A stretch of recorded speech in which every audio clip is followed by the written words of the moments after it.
continue a series of the exploration of the 7 Unitarian Universalist principles, not in direct order. And I am delighted to invite Tom Cunningham to be part of the service this morning.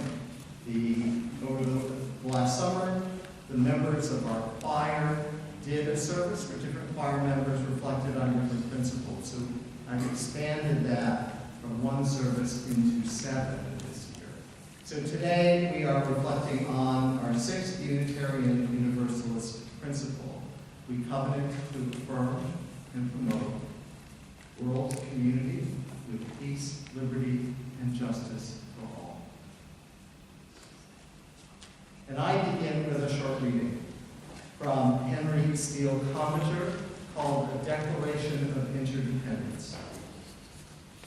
We hold these truths to be self-evident, that all people are created equal, that the inequalities which afflict so much of the human race are the product of history and society, not of God or nature, that people everywhere are entitled to the blessings of life and liberty, peace and security, and the realization of their full potential, that they have an inescapable moral obligation to reserve those rights for posterity, and that to achieve these ends, all the people and nations of the globe should acknowledge their interdependence and acknowledge that the forces that unite us are incomparably deeper than those that divide us. That all people are part of one global community, dependent upon one body of resources, bound together by the ties of humanity, of a common humanity, and associated in common adventure on this planet Earth. Now, some months after after the September 11th, 2001 terrorist attacks, I was talking with some colleagues, a group of ministers. And one of them spoke about a dialogue that her congregation from the Washington, D.C. area had entered into with the local mosque. She described some of the cultural differences between her congregation, a congregation that welcomed lesbian, gay, bisexual, and transgender people, a congregation with a female minister whose heritage is Jewish, and that has many Jewish members, and the Muslim congregation where there are certain prescribed sex and gender roles, and where LGBT folk are not welcome or understood. In both of these congregations, a dialogue between Muslims and Jews can be a minefield, between Muslims and Unitarian Universalists as well. And for both of these houses of worship, those rules, those convictions about who we are and who we should be, those ideas about how we should relate to each other, are all based on deeply held religious values. How, she asked us, do we even begin to dialogue when we start with these very basic differences in our understanding?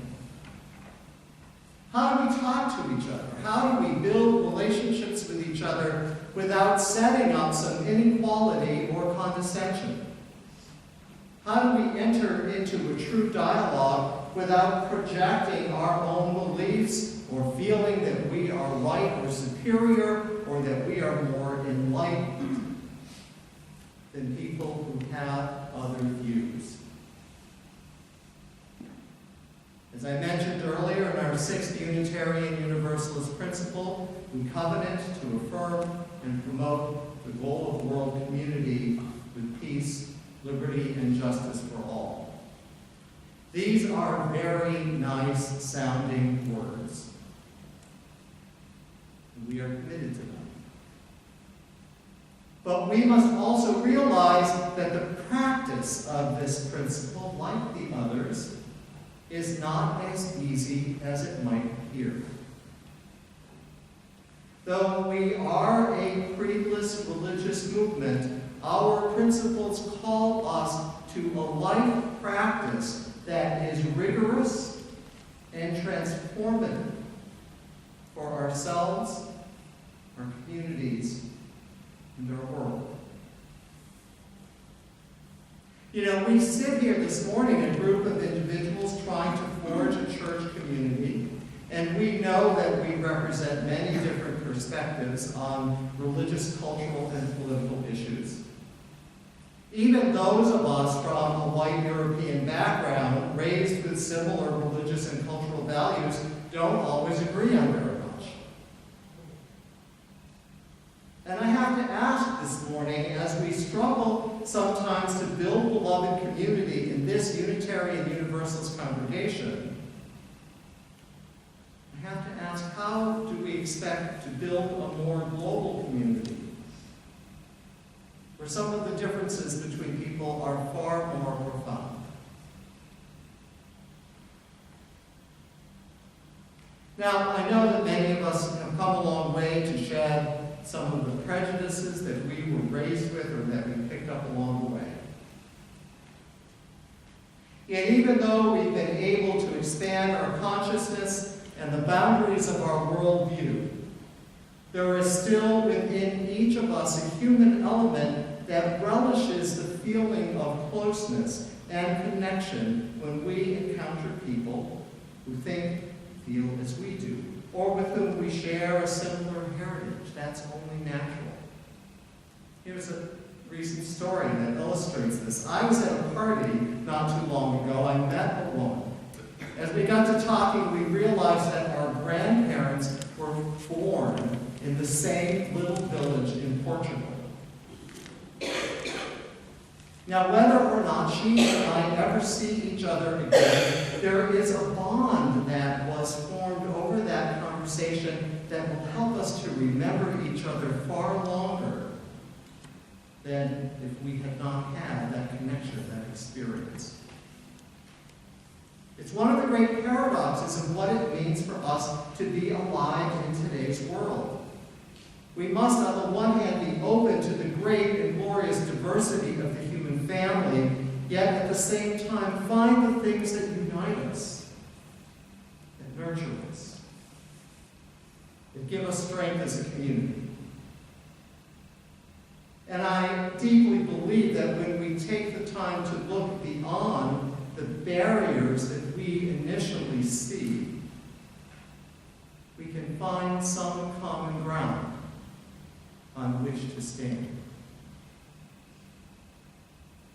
The Unitarian Universalist congregation, for example, in a mosque, can work together on civil rights, food, housing, and economic justice issues, perhaps immigrant rights issues.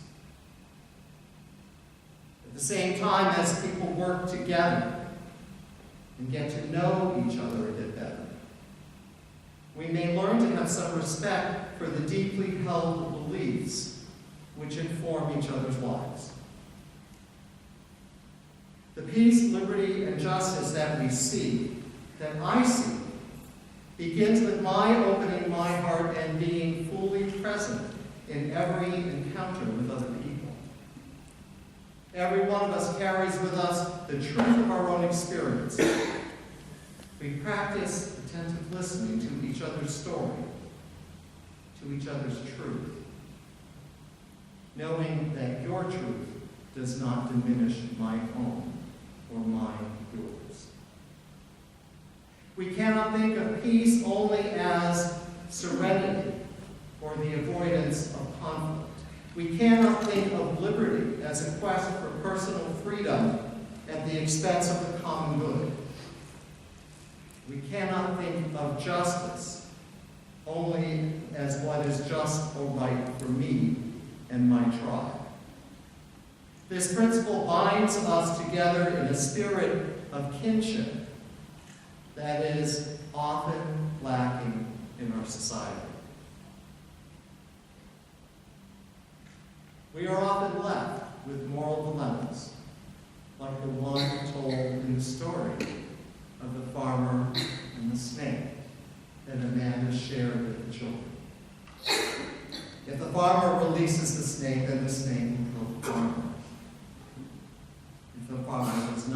Jesus' name, then the snake will surely die. Where is peace, liberty, and justice in this story for either the farmer or the snake? And who gets to decide? Amen. Blessed be. Please rise in body and spirit and join in singing number 108, My Life Flows On.